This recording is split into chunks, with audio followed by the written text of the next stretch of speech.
Qa ka ndodhë në Gostivar? Kush ka fitu në Gostivar dhe kush ka humbë? Në Gostivar si për herë, po këtë herë në mënyrë shumë të fuqishme, ka humbë pushteti. Mënyrën më të fortë politike. Se me të mundën, nuk është marrë, nuk është poshtim. Kur nuk të pranon populli që dalish në fushë betejë, a janë poshtimi më i madh. Mos të mundohen na mashtrojnë opinionin e gjerë edhe mrenda në Maqedoni, po në Kosovë dhe në Shqipni, se në Gostivar ka fitu dikush. S'është e vërtetë.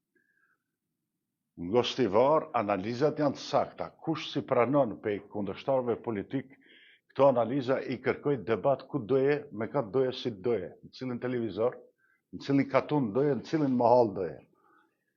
Analizat e shtabit tonë për dëshës plasin se në Gostivar, me rrethin, kanë votu 15.5% e shqiptarëve. A dhe që me thonë 15.5%, jo ju, ata që mundohen të atë rezultate.